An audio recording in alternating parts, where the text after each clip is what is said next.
Okay, so we are going to prepare our fabric to be cut.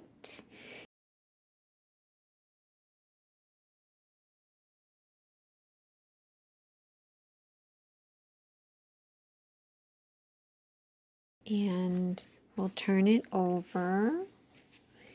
And there's a little bit of heat and bond light left right here, but I have some kind of up here, so it's not a straight line. Otherwise, I would take this heat and bond light and just butt it up against it and, you know, kind of feel for where it ends and butt it up. But it ends up here, but then the rest of it ends down here. So from here over is where I'm going to put the new heat and bond light.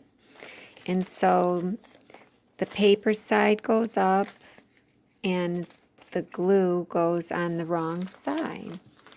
And so, where did I make that mark? About there. So I'm just going to lay these next to each other. And I think these are just scraps.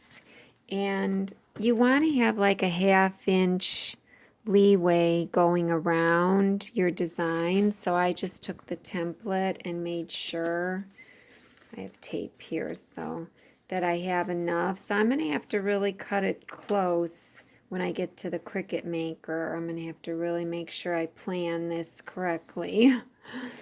So,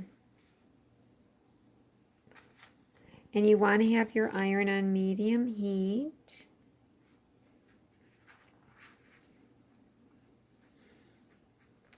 And since there's paper on here, I don't have to put anything over it.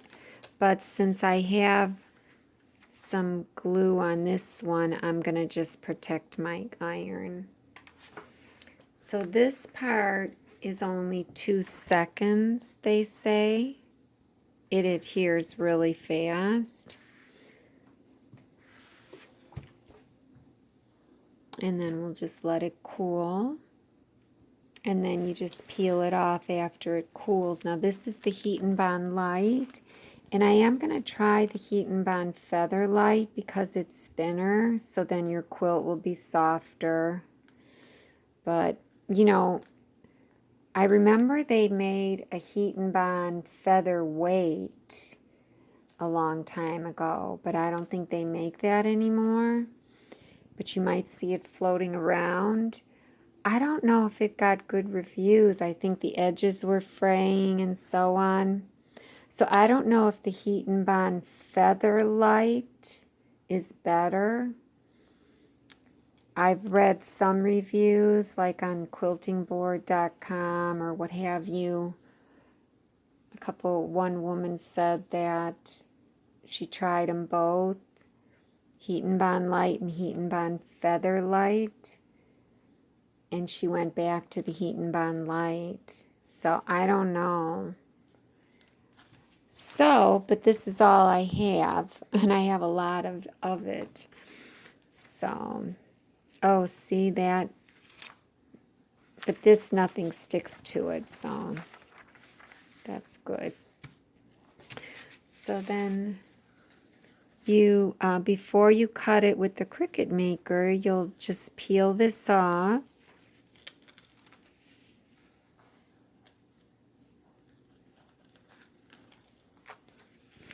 And then we'll go to the Cricut Maker now and lay this down strategically.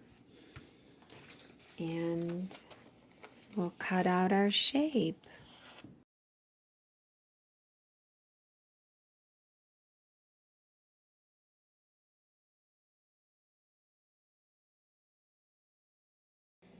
Okay, so here's my mat, and I kind of folded this back to where it was.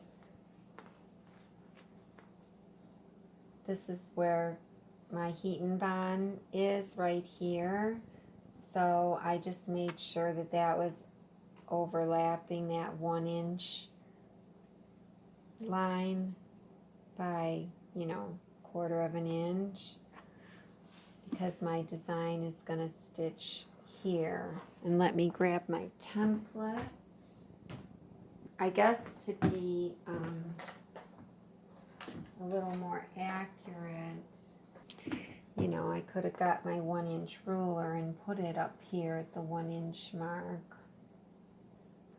so that I know where it's gonna stitch. So 1 inch here and 1 inch there. So it's gonna start there and stitch there, or cut there rather. And you know, I have plenty of heat and bond light over here because I know I went, you know, I'm good.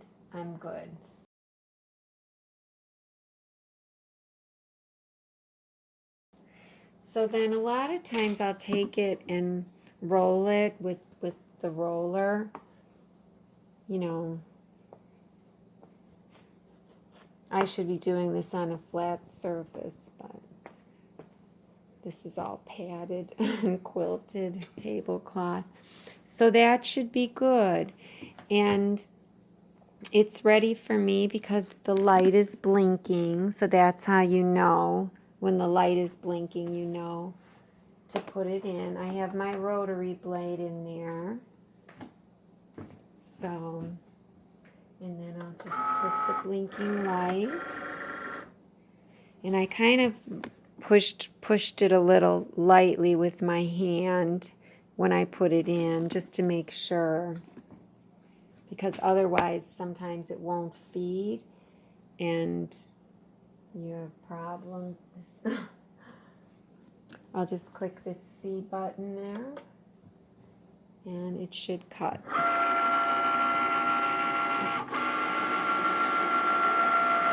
Checking to see if you have the right blade in for cotton. And it's the rotary blade. And now Brother Scan and Cut came out with the rotary blade.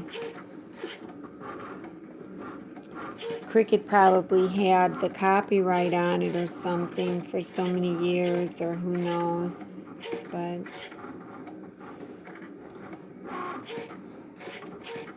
now I wish I had the Brother Scan and Cut, but I'm sure it's very expensive.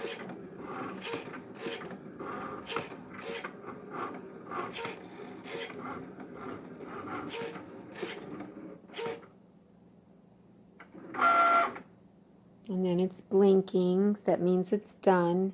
So before I press that blinking button to have it come out, I like to pull up the excess and see if it cut.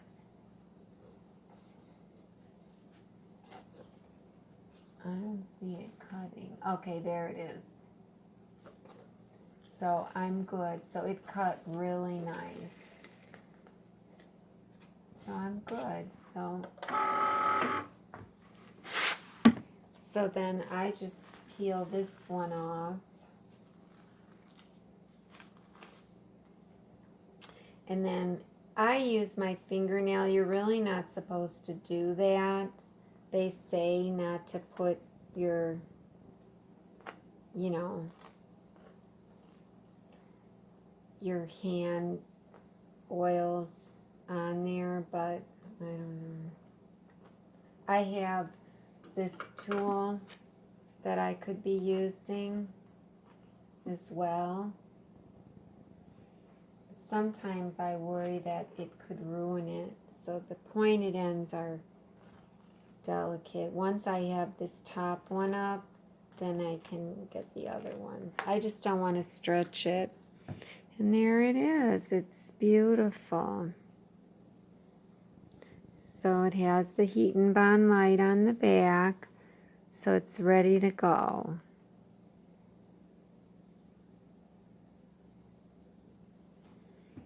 This is the applique that we put on, and we stitch the lines inside of it, and that's the left corner. I just remembered something. This is a log cabin block, so this corner is bigger. This is just a strip here. You know, this corner is that. So, I don't know. Do I still want to put it there? I don't know. I have to think about this. If I put it that way, it's not as fun, and I don't really want to shrink it. I mean, I could put a completely different design in here, but I went through all of this because if I slant it, it's going to go up into there. And we don't want to do that. So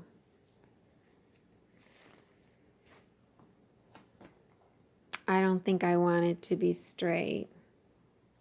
And this is the same color as the butterfly. So I really shouldn't put it over there, to be honest, because that'll be too close to the color that it already is. So, change of plans. I'm just kind of winging it as I go.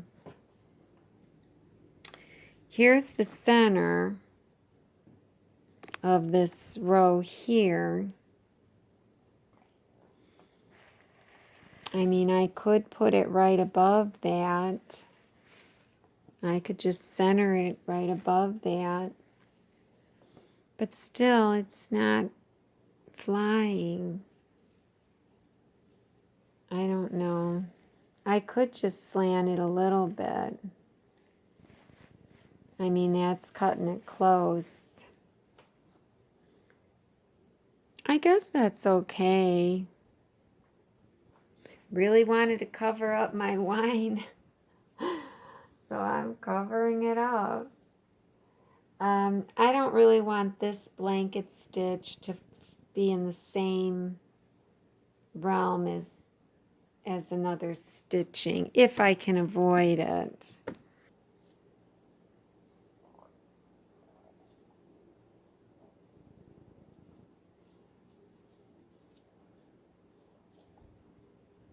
That looks good, I guess. So that's what it'll be. So now that I have that, I'll take my inner ring and remember, we don't have to be as perfect. Well, we do on this because it's cutting it close, but we'll check that because I do have a crosshair in this design.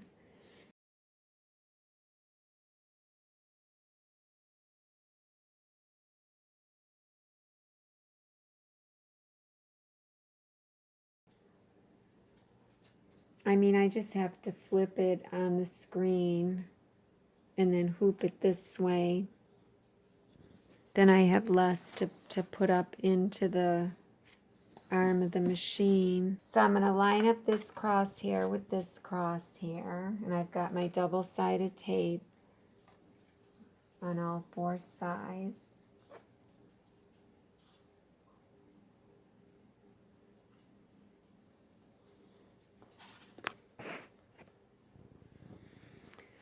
Okay, give it a good press. And then if I'm going to hoop from this side, this is my lower left. It looks like my upper right from here. So this part here is unquilted. This is quilted. So I'm going to kind of try to go in. Well, I'll just go in right here. This is all quilted here. So I'll just go in like that.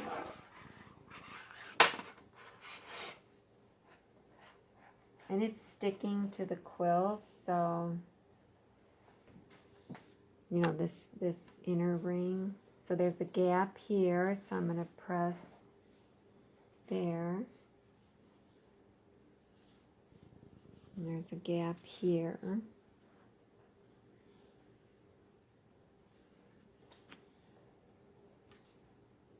Okay, so I can press down on this side. That's the wrong side. This is the side with the spring now, with the dial. So I'm going to press that side first. And then, like I said, with these, I forgot, with these small hoops, remember you can pretty much just press everything down at once. So I'm going to try and do that, kind of give me some little bit of slack, not too much. Okay. So that went in so easily. Oh, because I unloosened this, that's right. I just gave it a half a turn. I don't want to make it too tight. And remember, I have to, ouch, that hurt. I have to flip my design. And this is so small in comparison to the hoop boundaries that I'll be able to rotate it 180. So I'm going to go under and recess this.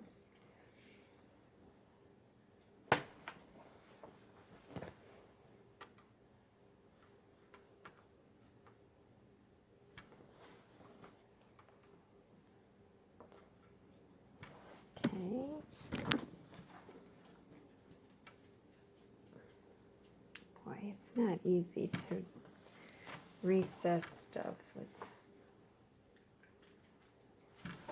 the bad thumb.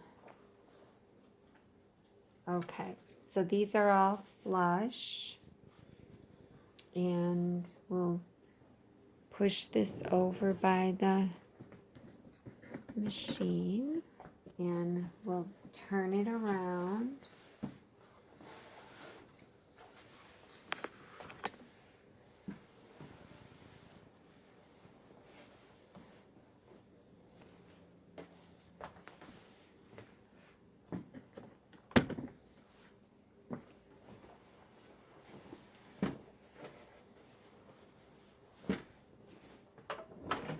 So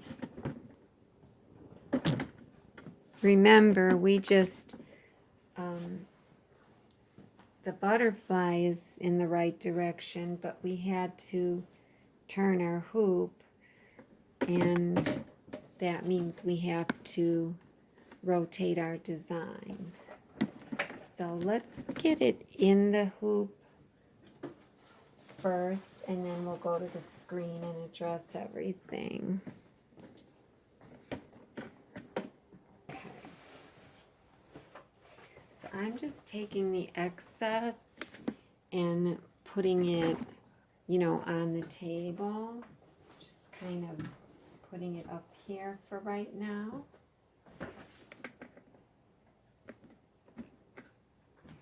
And then get my table centered. And then this has to go over the top.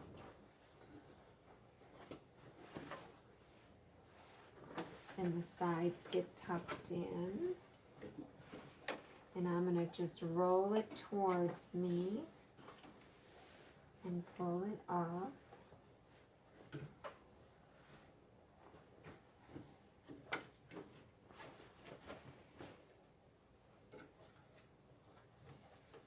And then I can just kind of pull it up and start it, hooking it in. I'm going to unroll this a little so I can lay it on here better.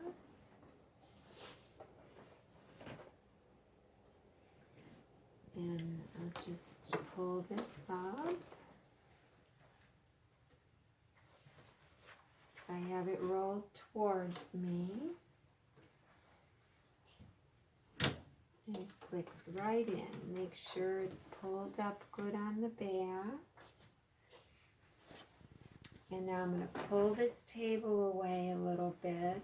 Make that little canal that I like to make right here.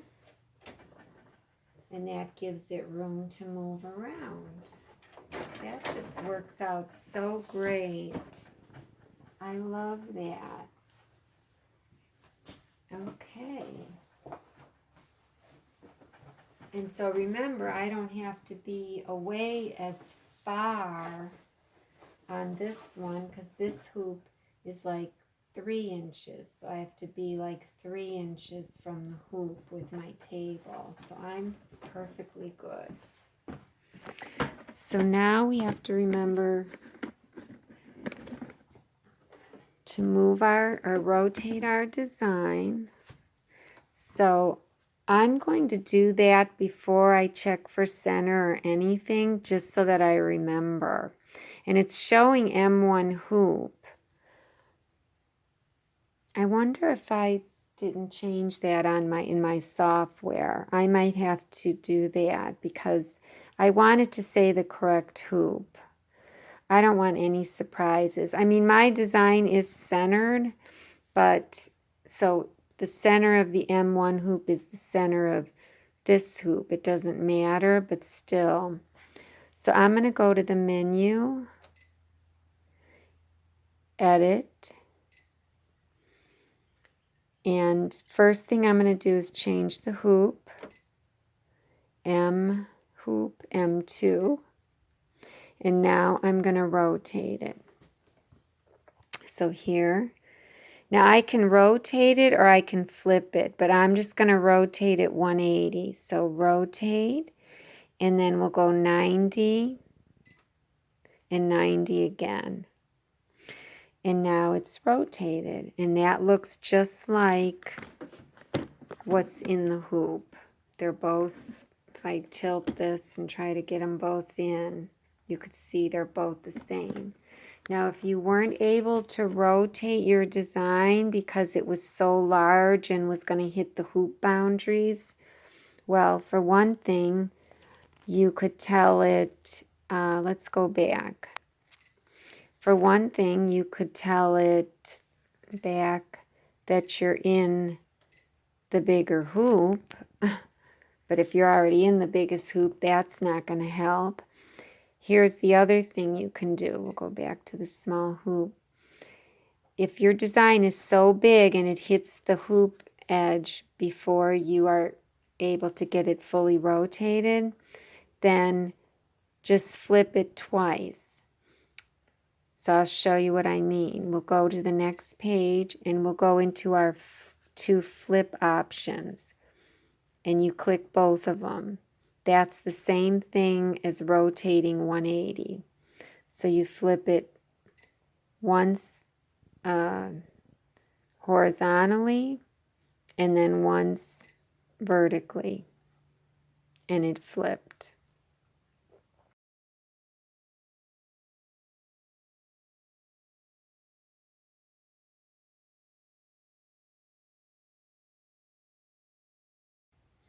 So I ended up changing the file a little bit because I realized that there were a few things that I didn't carry over from the design when I edited it from a 2-color to a 1-color.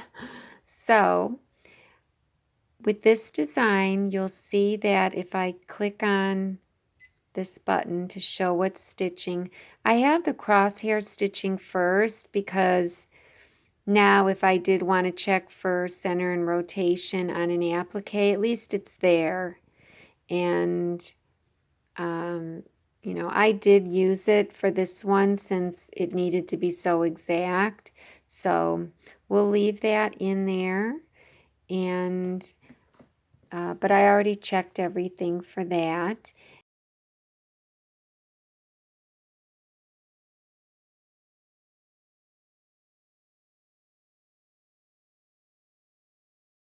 And then the next color, whoops, we have to go plus thread color to see the next thread color. So then this is the die line, and I had the die line edited so that there would be a gap here, but I must have brought in a different version of it. So I had to fix that. So this one has a gap here, I just don't want a lot of stitching going on there. And I have a very, very minute tie on and tie off for the beginning and ending of this die line. So it starts here, stitches around, and ends there. And the next color then is our design, and I changed that so that the basting stitch starts here, does about 6 basting stitches, and then jumps over, makes a tie on, and does the blanket stitch, comes around, and then stitches the antenna, the antenna, the inside, stops here and ties off. So it's just a better organized layout, and there's no crossing over of the jump stitch or anything. And incidentally, then when it ties off, I forgot to mention, it does jump down here to these 2 stitches here. So you'll have 2 jump tails, long jump tails that we can bury when it's all done. So let me assign these needles, because they come in, you know, just assigned 1, 2, 3, 4, what have you. So we'll go to the next page, and we'll go to the needle assignment. And it's still on color 3, so let me just make it go to the first one. So the first one is the crosshair, and of course I don't need it anymore, but I would put a red stop on it, and it is going to stitch on needle number 1. I always like the crosshair to be on needle number 1, so but we're going to put a red stop on it just to alert me that I don't need to stitch it. And then we'll go to the next color, and that's our die line, like I said. And I do want that to be on needle number 2, because needle number 2 has bright blue thread in it. And we do want to put a stop after that needle number 2. So when needle number 2 gets done stitching, the machine will stop. And so then the next color is our design, and I want that to stitch with needle number 1. And we don't have to put a stop on it because it's our last object. So we'll click this button. And I can save this on my RCS because I think it's pretty much what I want. Let me go back to the Ready to Sew Spring. So I could save it here. Then I won't have to assign the needles anymore. And I don't believe I moved any of the jog buttons this time because I barely had to do it the last time. So I can save it to the RCS. You always want to save it to the RCS before you do any jogging or rotating. And so this one is flipped. So I'll hit the RCS. And I guess I'll rename it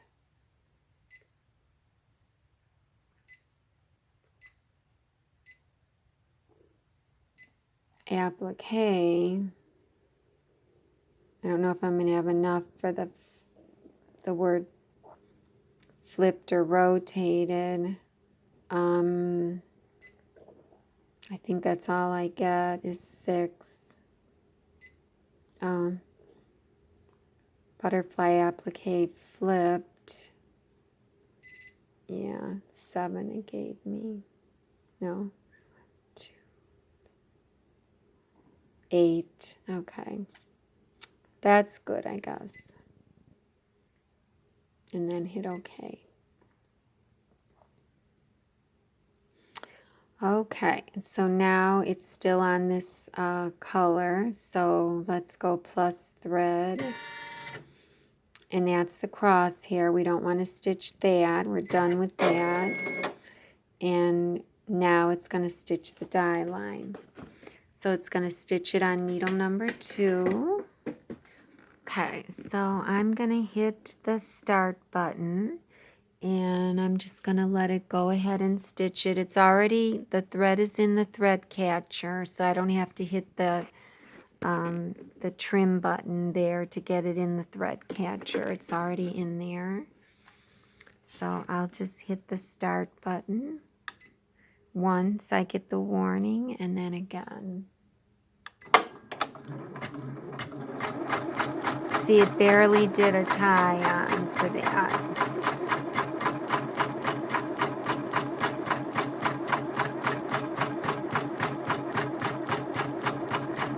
So remember, my die line is sticking out 2 millimeters on each edge. So that's how much I get to play with for the actual applique. Okay, so then it's going to stop. And for me to iron the applique on, I kind of want the hoop to come forward. So, and that's what's good about having your crosshair in there on this machine, because this is an older machine. It doesn't have a lot of bells and whistles, but it's a workhorse. So to get the hoop to come forward, I will go back to the crosshair.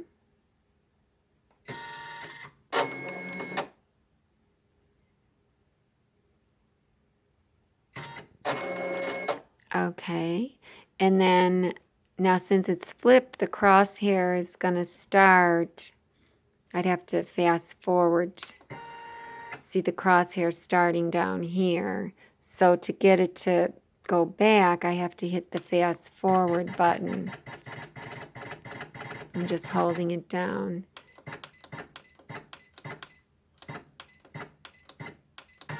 Ugh, I always do that. So that's as far back as it'll go. And that's enough for me to get my little iron in. So let me grab my applique and my iron. Okay, so I placed it on off camera.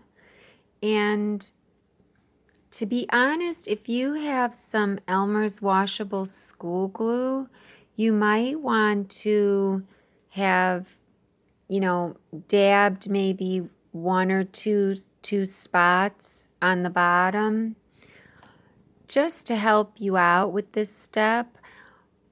What I'm looking at are the tips here.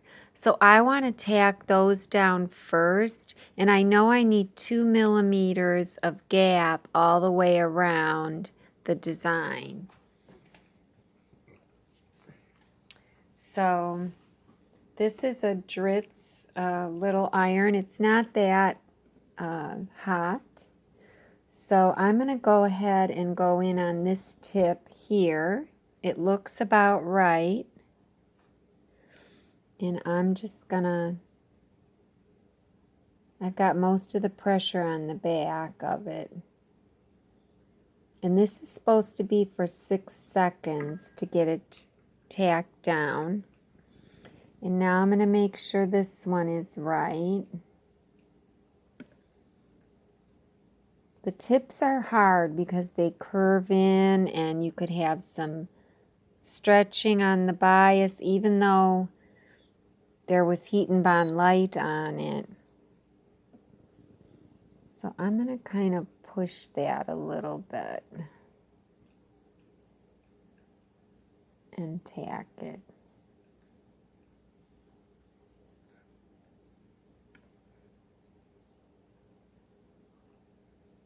And I know I'm probably blocking the camera. And you know, you can put your little iron underneath it. You know, not iron, your little pad. I have little ones, big ones, and everything. If you want to get more, a better pressure, but my table's in the way and the camera's in the way. So I'm going to do without it and just kind of wing it.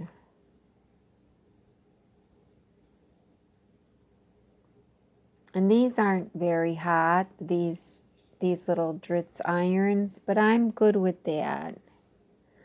So here's my arm of my machine, so you don't want to be by that. And I'm going to actually unhook this a little bit to get it away from the machine. I have to remember to put it back on. Yeah, I think I'm going to be okay because it's a little bit forgiving because it is a blanket stitch. So I'm going to kind of wing it a little bit here. This edge might not be perfect.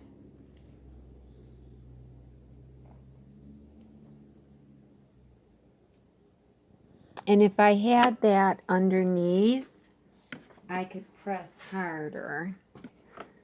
But I have it under there now, so now I can press harder without stretching the fabric, you know.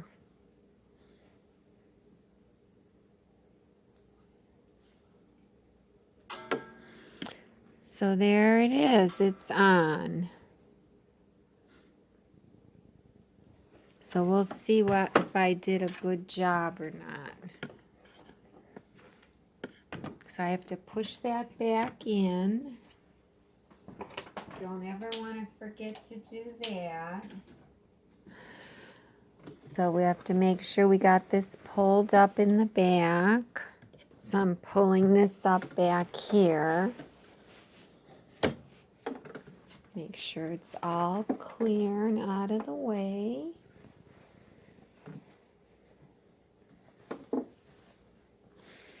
And we'll go on over to,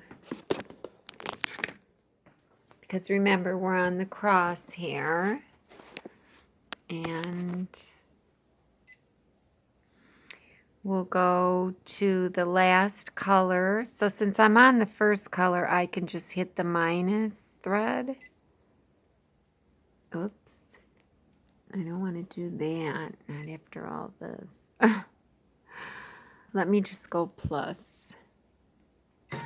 There we go. I think I just hit the wrong button because I'm looking through the camera. Okay. So now we're on our design. It's going to start here, baste, and jump over and tie on. Now I can fast forward to see how good I am. I can just hit the F button and fast forward and see, you know, if I'm going to be on or not, but I'm fine with this. Because if it doesn't work, oh well, I'll just have to stop it and then rip it out. So hopefully you can see that. I know it's kind of hard to see, but I'll just hit the start button. Now let's see, is my thread in the thread catcher? I'm going to just do a needle up, needle down. Not needle up, needle down, but a trim so that my thread gets in the thread catcher. Oh, and look at my thread is tangled. I must have hit it or something. Okay, I gotta fix this. You see this here, I don't know what happened. The thread's not in the needle. So let me thread this and I'll be right back. Okay, so I threaded the needle and now I'm going to hit the trimmer button again just to make sure. Okay, so I'm going to hit the start button and I got my warning and now I'll let it go. Oh, there we go.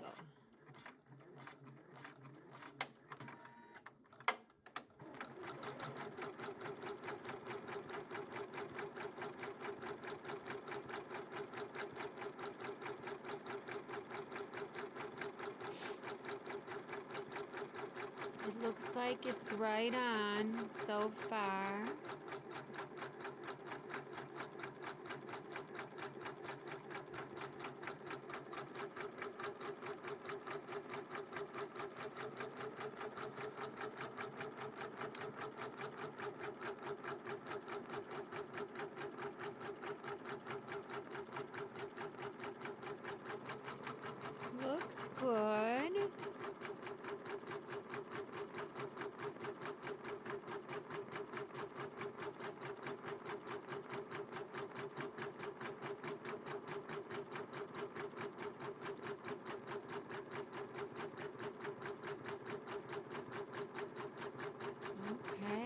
Boy, that side looks great.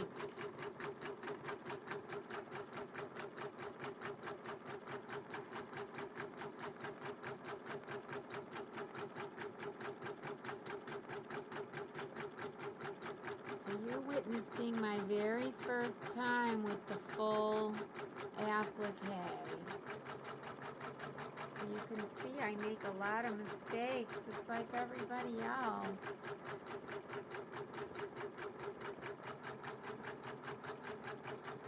But it did quite well. And I like having that 2mm gap because it lets me make sure I have the same gap all the way around. I can remove the basting stitches. Wow, that is right on. So now it's going to go right into the antenna.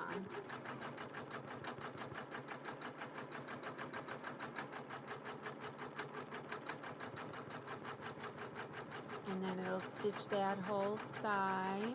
I got a loop there. That's a bummer. But I can take care of those. I have a really easy way. I just snag the loop with my snag it needle, take it through to the other side, tie a double knot on that loop, and it's almost like burying it, you know, it's already a 1/4 or an 1/8 of an inch away, so it just,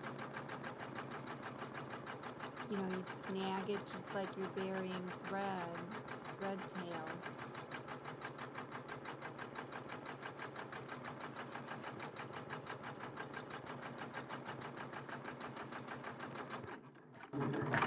Now it'll jump.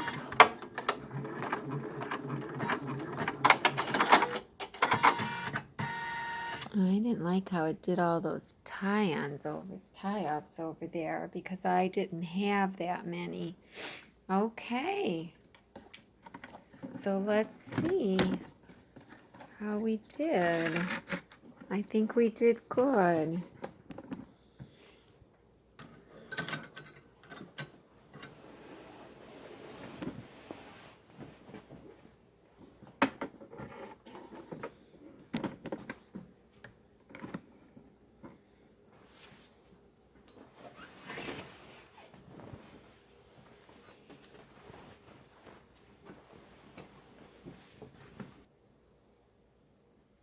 Can't see the stitching with this fabric, but well.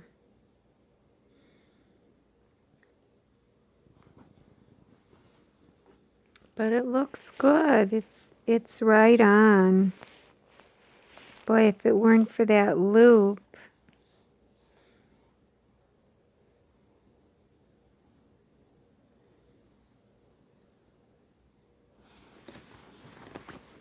And then the back.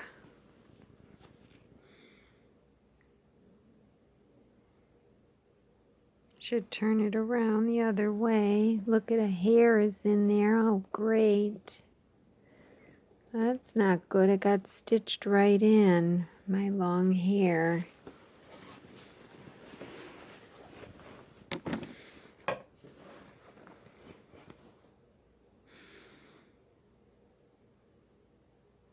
That is so cute. And it's okay that it went right over the quilting. The quilting is so light and airy. It's cute. And we'll take off this, you know, this die line.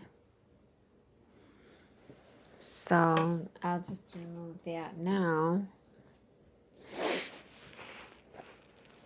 So here's the ending stitch. It was weird how it made like a, I'll release that from the front. I'll have to check and see why it made such a locking stitch.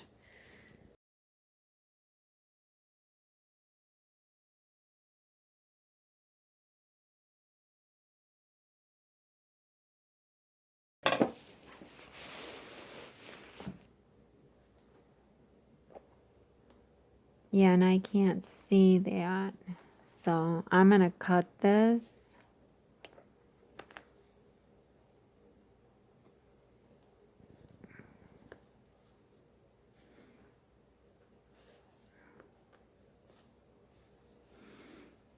And then this is the one at the beginning.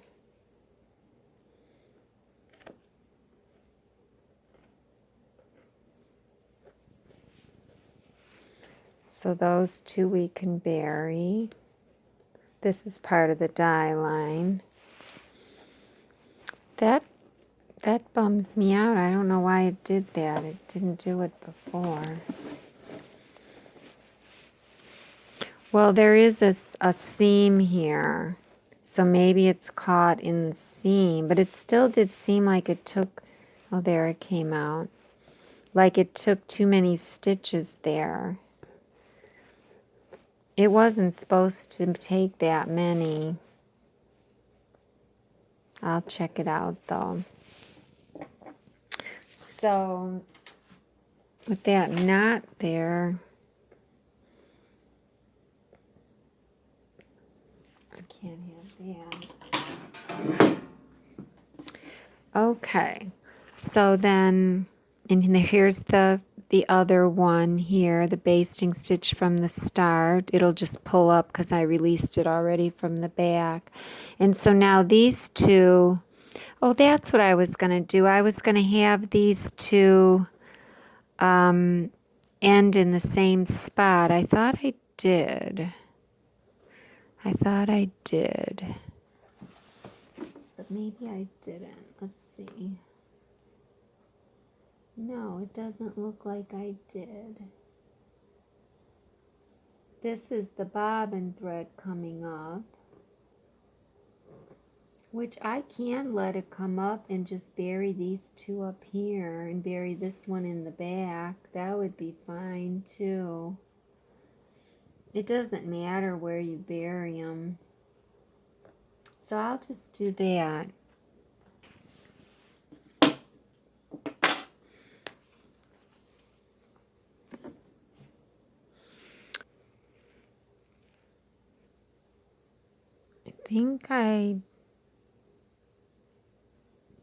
Didn't I turn it away from me or something? I don't remember. Yeah, like I went like this and then I went like that. So I made like, I don't know what you would call that shape, but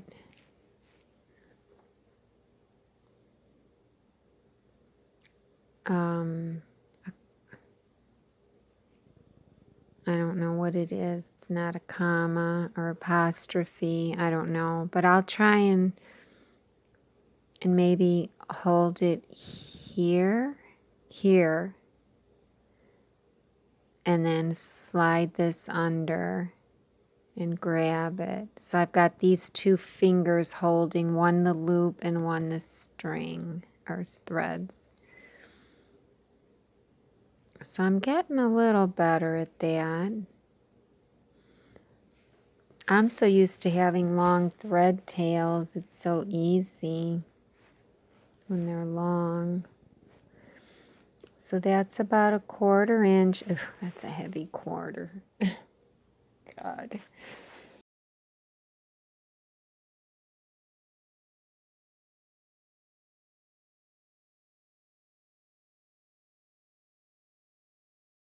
Okay, so I have been trying to perfect how to bury a short thread tail. Now this one's long, but I'm gonna cut it on the second try.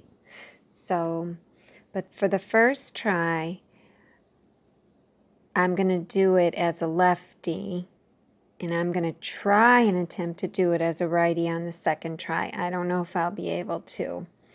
But as a lefty, I have my tweezers, I have my snag it needle ready. It's got the slot in the top. And I'm pretending like this is a thread tail I want to bury. There's two separate tail threads. And I'm going to grab the threads with my right hand and hold them at an angle. So my right hand, I'm holding them towards the right, but the bottom right. Then my tweezers, I'm going to hold pointing towards the right. And I do have this tip up like this. It's up. And so I'm going to place this about a 1/2 inch away from the nut, from where the threads are coming out. And then I'm going to take the tails and tightly pull them against the tweezer, but I'm going to pull a little bit past the knot and then go back to create a loop and then put my thumb down. So I'll go a little bit past, come back, put my thumb down, pull the tweezer out, put it back in from the top, and I'm still holding these thread tails, and I grab them, grab the loop, and pull those thread tails out, but open the tweezer as I'm pulling out, because I don't want the knot to close. I can put my tweezers in and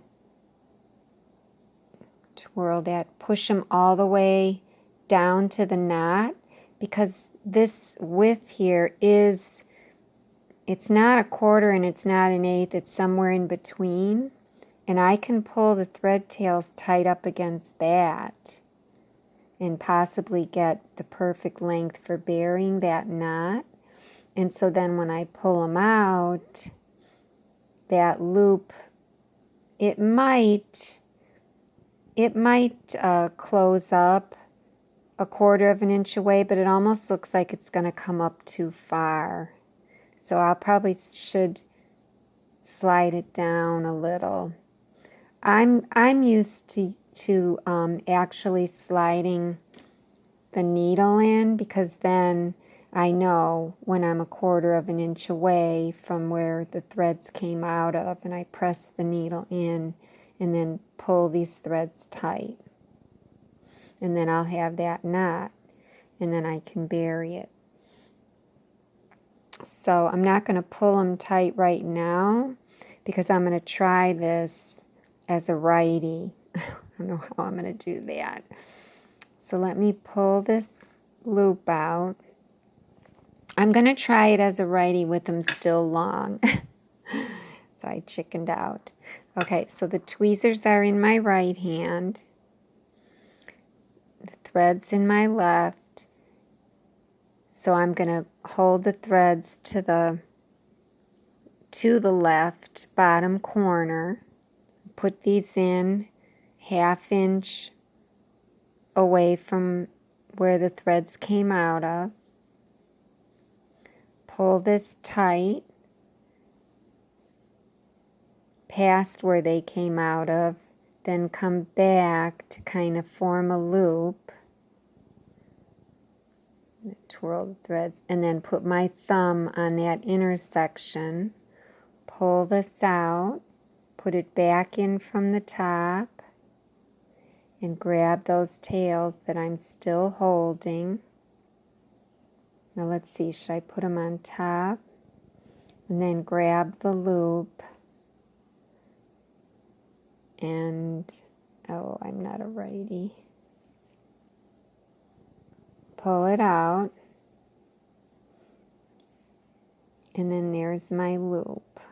Stick this in, go down so that I'm a 1/4 inch away. Make sure both threads are, the same length here, so you can kind of slide this around.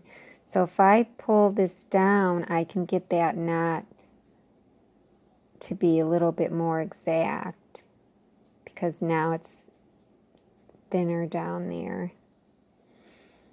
So, and then I would, pull these out and pull the knot tight, or I could have done this entire step, like I said, with the pin. So I don't know how this got back in my left hand. So I am going to go ahead and cut this now really short. So I'm going to cut it so that it's 1.5 inches to play with, because that's as much as I'll risk. So there's 1.5 inches. I'm going to cut that. Okay, and I'm not going to do it with my right hand. And I'm going to actually finish it with the snag it needle instead of the tweezers. So as a lefty, I'm going to grab the threads with my right hand. So if I'm grabbing them with my right hand, I'm holding them to the right, the bottom right. I'm going to place this pointing right and 1/2 inch down from where the threads came out of. Pull this over tight past where the threads came out of. Come back to form a loop, put my thumb in that, on that intersection, pull this out, put it back in from the top. I'm holding, oops, I was holding those threads. And I'm going to grab the threads and pull them out of the loop. And to be honest, if you don't have long fingernails, I don't know, you might have to get another set of tweezers. So as I pull them out, though, I should open up the tweezers a little bit. Now I can barely see where I need to stick the needle. So there's the loop. So that wasn't the greatest. So then I'll take my needle, and you can see how these threads are 2 different lengths now in this loop, and that could cause problems. And if I'm going to bury this underneath one of these stitches, I should hold this way and have the threads all going that way. To get those even, I am going to stick this in and kind of let it open and then pull. And notice I'm right in line with the stitches that I'm going to follow. Okay, so now that they're even, maybe I will just do it this way. You don't have to be this OCD, and I'm pulling it tight. I had the needle in the fabric. I didn't mention that. And pull it tight, and then pull the needle out, and your knot is 1/4 inch away. And then usually you go in the stitch next to you. Normally it would be right here if it were a sewing machine or embroidery machine. But I'll just go into this one. But you go under it. And you go farther than that 1/4 inch when you come out. And you snag the needle from the top. And then you might have to push this back a hair. Push this forward so you get some slack. Pull out a little slack. And usually I snag it while it's still doubled up there. This knot will snap in. It didn't. There, it did. So now there's no knot showing. It's snapped in, and I managed to bury it. I cannot believe I did that. Pull this tight, slant your scissor, and there it is. That was 1.5 inches. I didn't do so great, but I'm getting better at it. All right.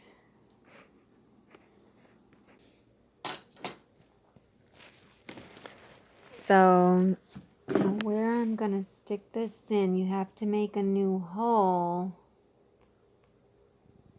So I'm going to try and go under the stitch that's coming out.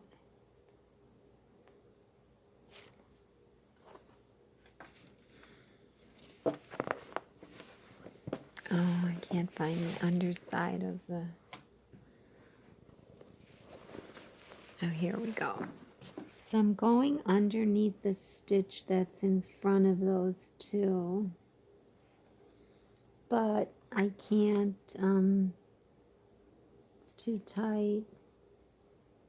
I'm going to go right in front of the stitch.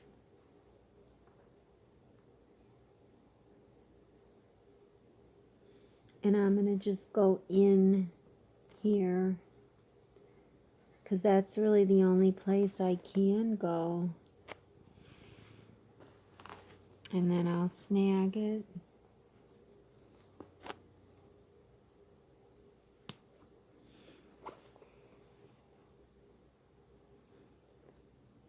Get a little slack.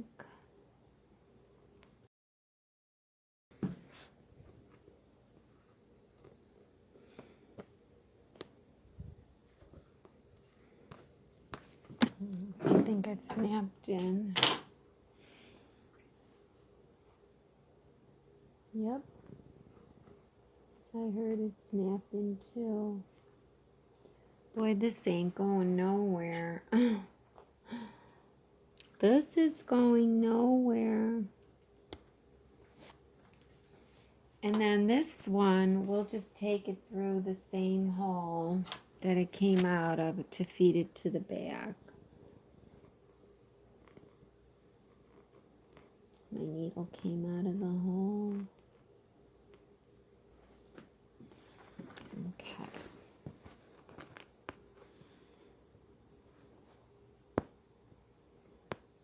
So there, it's nice and clean.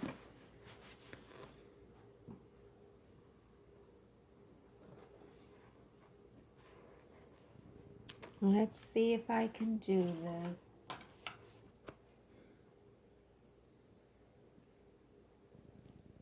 I'm about an inch up.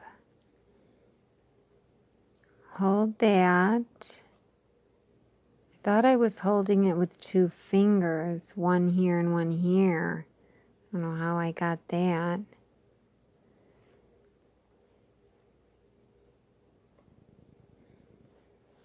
Okay.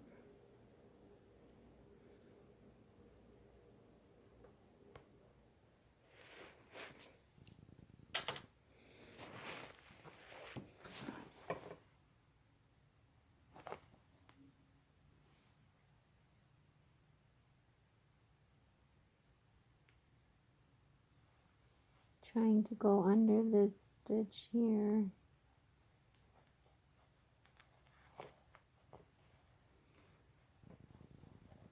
I don't think I went through.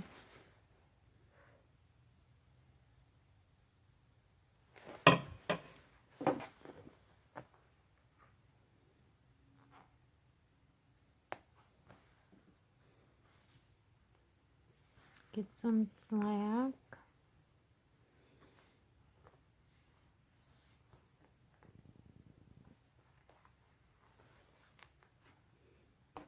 Snapped in.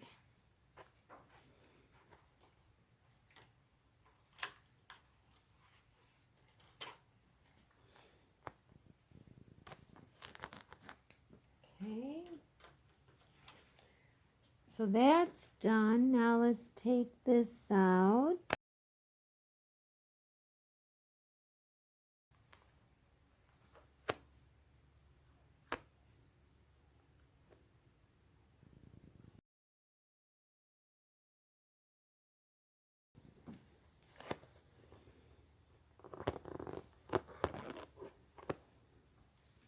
Okay.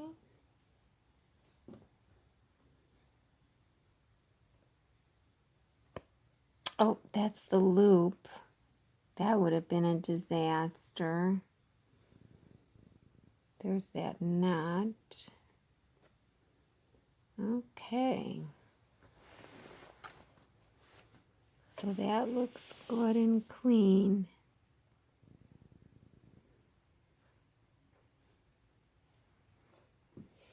So now for the loop, I just grab some thread. That looks so pretty.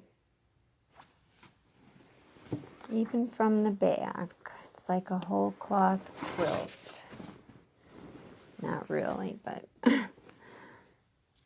So for the loop, I take my snagget needle and some thread, like, I don't know, 10 inches.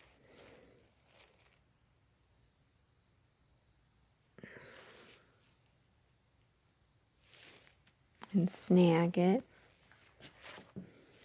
Take both strands and just put it through the loop. And then just pull out one of the strands, leave the other one in. Take the other end and snag it as well.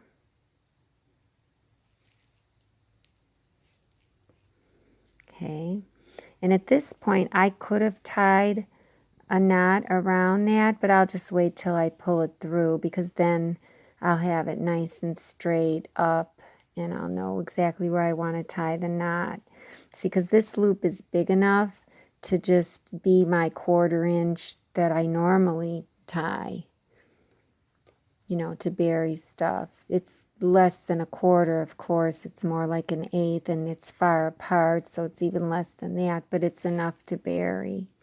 So to feed it through to the back, I just go through one of the needle holes, exactly in the needle hole.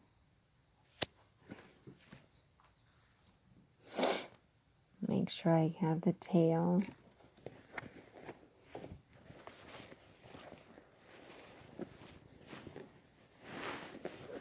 And I bring it through.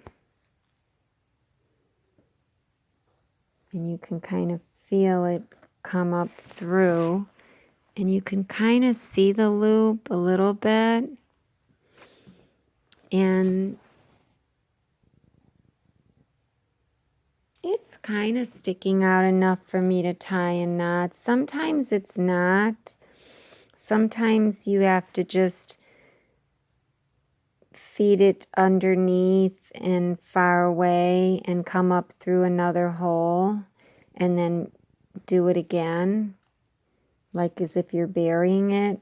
But I'm going to see if that one will bury. So I'm going to tie a knot, a double knot.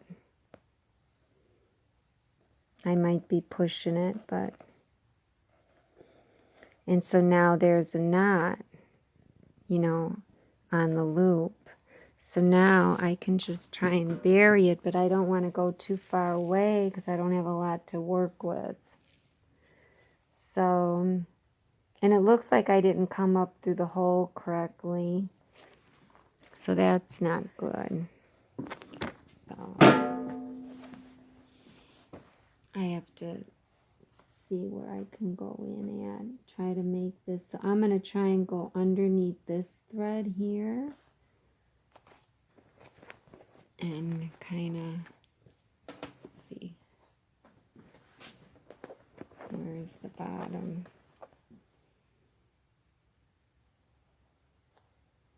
I'm going to try and, but I'm going to come up through right along the threads, because you never know, I might have to do it again. So I'm along one of the stitches, I should say. Snag it. Some slack.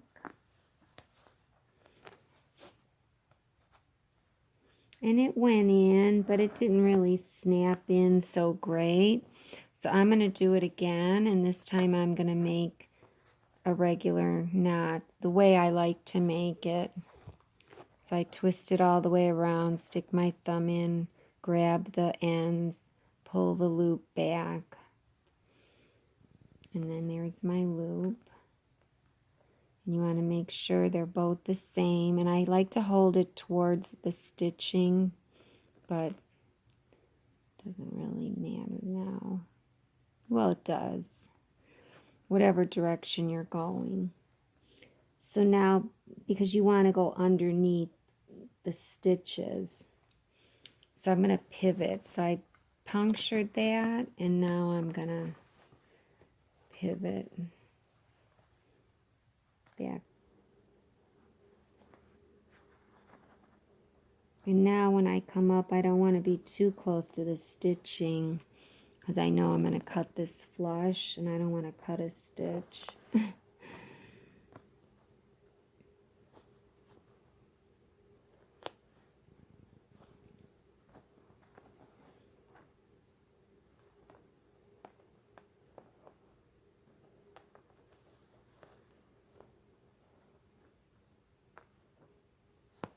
And that's snapped in.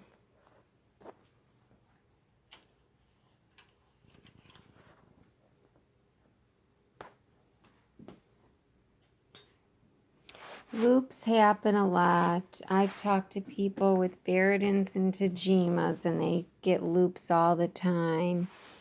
A lot of people burn them. Oh, God, I can't do that. Or they use I have so many of those needles that you just stick it in and it pulls the loop through. No, those can cut your threads. I have 2 of those. One, I cut off part of it so it's not so long, so that rough part of it's not so long, to try not to make it so violent. So anyways, so there it is. And just look one last time before I remove it from the hoop. It looks good. And I can press it again, or I don't have to, you know. Maybe it'll be a little bubbly and more quiltish if I don't press it again, you know.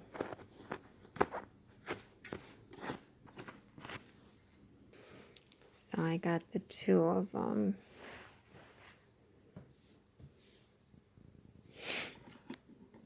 They're twins flying around. So that's good because now they still look like they're flying. And I got that one pretty good. It might be a little farther down here, but it's not in the, you know, and that's fine. It's perfect. So now I just want to put one big heart right here to cover this up. That would be something.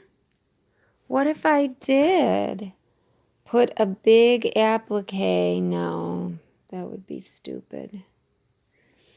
All right. Well, on to the next shape. This time I'm going to look at my appliques and not make a new one, because I basically had to redigitize this whole design because it just wasn't stitching well. You know, you could see, but on the screen the stitches just didn't look good. That's why I like Embird's screen, you know, Embird's interface. You can see the stitches. If they're off, Embird will show you. I've seen some programs where you look at the screen and you don't know if the design looks good or not, because every design looks bad because their screen resolution and software is so crummy. So I knew right away I had to redo this, but I don't want to go through that again. I always make everything so hard for myself. So, but I liked the shape. I thought it went well with this quilt. All right. Until next time.